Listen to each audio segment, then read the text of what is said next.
As usual, I started my day by waking up, getting a shower, and eating breakfast at school.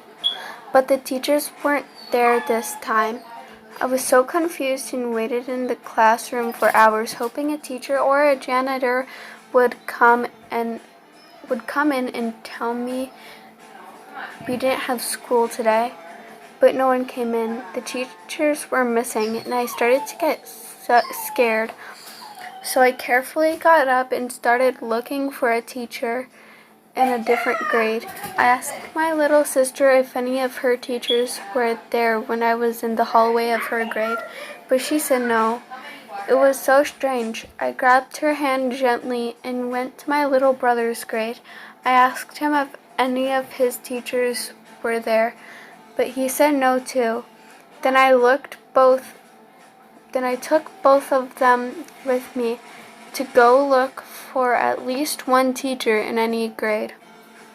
We checked kindergarten, first grade, second grade, every elementary grade, even the high school, but no one was there.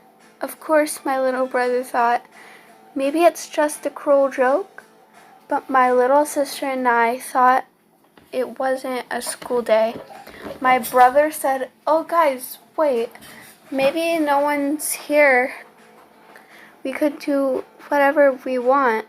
I assured him that it wouldn't be smart to go and have fun and do whatever we wanted in the school due to what my brother thinks as fun, throwing food in the cafeteria, stealing art pieces, etc.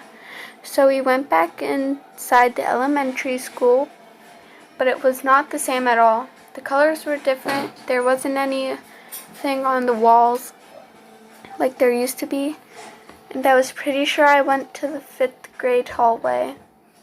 I told my siblings to stay out in the hallway, and as soon as I stepped into a classroom, I could tell that the school wasn't the school at all. The walls started melting into rusty walls. I ran out of the classroom and told my siblings to go home because I knew it wasn't safe for them. I walked them home, then ran right back to the school. This time it looked like an extremely old picture. This time I brought my phone with me just in case I needed to call someone. I needed to find out what happened to the teachers. I took a step inside the elementary school and heard whispering. Every hair stood on its end. I was very spooked, but it wasn't going to break my curiosity. Even though it was very clear to me what had happened to the teachers, I was trembling as I walked through the hallways with constant whispers in my ear. I looked left and right, and the walls looked rusty now. I looked up and there was mysterious, deep purple stuff dripping from the ceiling. I laughed at the sight of it, and my giggles echoed through the walls, making it sound creepy.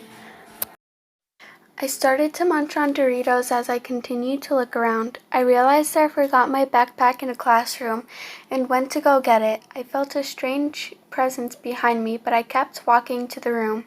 I got to the room and grabbed my bag, then turned around and started walking back.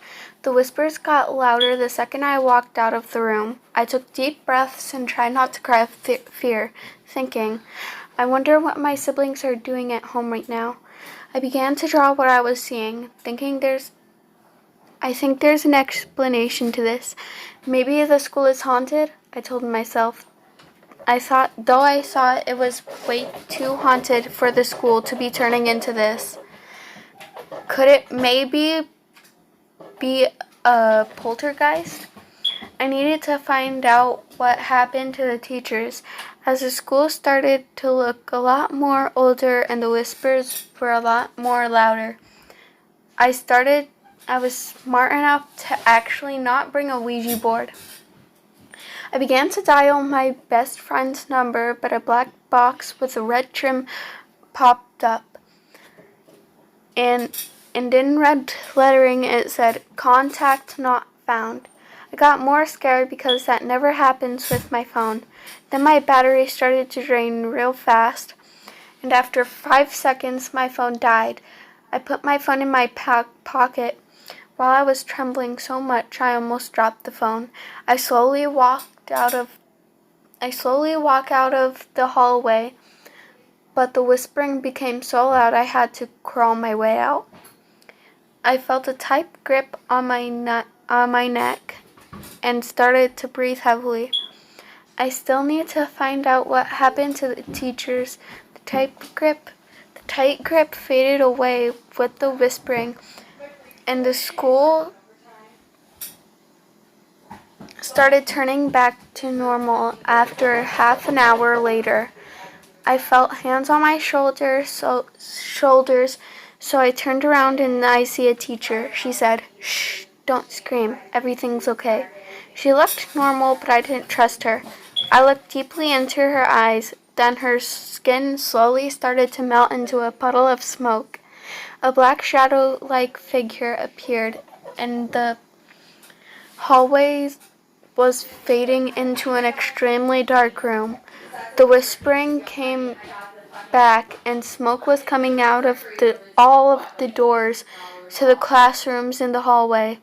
I said to myself, I know what happened to the teachers now. They turned into vengeful spirits. The end.